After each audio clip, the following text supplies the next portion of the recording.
उसमें सोनिया गांधी जी जो कर रही हैं वो राहुल गांधी जी के लिए कर रहे हैं, लालू प्रसाद यादव जो कर रहे हैं वो तेजस्वी यादव के लिए कर रहे हैं, ऐसे ही शरद पवार, ममता बनर्जी, ये सब नेता अपने परिवार, अपने बच्चों के भविष्य के लिए कर रहे हैं। आप जितनी अथाह मेहनत, आपकी मेहनत के मुरीद तो आपके विरोधी भी हैं।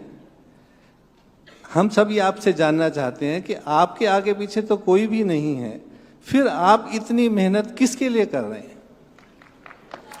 देखिए, मुझे लगता है कि हर कोई राजनीति में, अभी जितने दलों के आपने नाम दिए, ये दल ऐसे हैं जिनमें 3 विशेषताएं कॉमन है ये इंडिया अलायंस में, और उनको जोड़ने का कारण भी है। ये सभी गौर सांप्रदायिक हैं, गौर जातिवादी हैं और गौर परिवारवादी हैं। अब ये हिंदुस्तान में हर किसी के मन में सवाल उठता है, कुछ लोग अलग तरीके की बुद्धि, इतनी एनर्जी लाते कहाँ से, ऐसे पूछते हैं। कुछ लोग कहते हैं इतनी मेहनत काहे कर रहे हो, क्यों मर रहे हो यार, 10 साल हो गए। मुझे एक नेता मिलने आए थे एक बार, बहुत बड़े लीडर, पहली टर्म में मेरे आखिरी 5वां साल था। बोले मोदी जी प्रधानमंत्री बन गए, इससे आगे क्या होता है दुनिया में, इतनी मेहनत क्यों करते हो, ऐसा मुझे कहा था। क्योंकि उनके एक ही प्रकार की सोच में से देश की राजनीति चली है। मैं समझता हूं कि सब लोग काम कर रहे हैं, मैं भी काम कर रहा हूं। वे भी अपनी आवश्यकता के अनुसार मेहनत करते हैं, मैं भी अपनी आवश्यकता के अनुसार मेहनत करता हूं। वे भी अपने परिवार के लिए करते हैं, मैं भी अपने परिवार के लिए करता हूं। उनके परिवार में 5-6 लोग हैं, तो उनको 5-6 लोगों के लिए मेहनत करनी होती, तो उतने घंटे में चल जाता है। मेरे परिवार में 140 करोड़ है, तो मुझे ज्यादा मेहनत करनी पड़ती है। अगर मेरे परिवार में भी 5-6 होते तो मुझे भी कुछ नहीं करना, इधर से 2-4 इंटरव्यू दे देता, रजत शर्मा को जरा चाय पिला देता, मेरी गाड़ी चल जाती। लेकिन मैं 140 करोड़ मेरे परिवारजन के लिए जीता हूं, और इसलिए मेहनत भी करता हूं।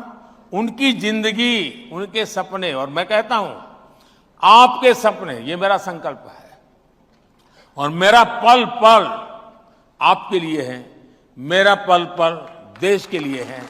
और इसलिए मैं कहता हूं कि 24/7 फॉर 2047। मोदी जी, आपने कहा 2047 तक, तो कह रहे हैं मोदी जी ने बड़ा लंबा प्रोग्राम बना दिया, ये तो कहीं जाने वाली नहीं 47 तक। ऐसा है कि मैं अभी भी मानता हूं कि ईश्वर ने मुझे किसी विशिष्ट काम के लिए भेजा है। परमात्मा ने मेरे लिए किसी पर्पज के लिए भेजा हुआ है, वरना मैं जिस जिंदगी से निकला हूं वहां आने का कोई लॉजिक ही नहीं बैठता जी, कोई रास्ता नहीं जो मुझे यहां ले आए। ईश्वर ने ही इस काम के लिए मुझे कहा है, मुझे भेजा है, और मेरा मार्गदर्शन भी परमात्मा स्वयं कर रहे हैं, मुझे रास्ता भी परमात्मा स्वयं दिखा रहे हैं। परिश्रम का, पुरुषार्थ का, पराक्रम का जो जज्बा है वो भी परमात्मा स्वयं की कृपा से मिलता रहता है, और उसी को लेकर मैं करता हूं। और मुझे पक्का लगता है कि विकसित भारत 2047 तक का टारगेट ये भी ईश्वर ने ही मुझसे करवाया है, और जब तक पूरा नहीं होगा वो मुझे वापस नहीं बुलाएगा। और आज दुनिया में कहीं और जगह नहीं है मेरे लिए, यही है। क्योंकि हिंदुस्तान को दुनिया के लिए भी कुछ करने के लिए देश का, आप अगर विवेकानंद जी को पढ़ा होगा, श्री अरविंद को पढ़ा होगा, भारत सिर्फ एक देश नहीं है, भारत एक पर्पज को लेकर के देश है, जो विश्व कल्याण उसके ही हाथों से होना है।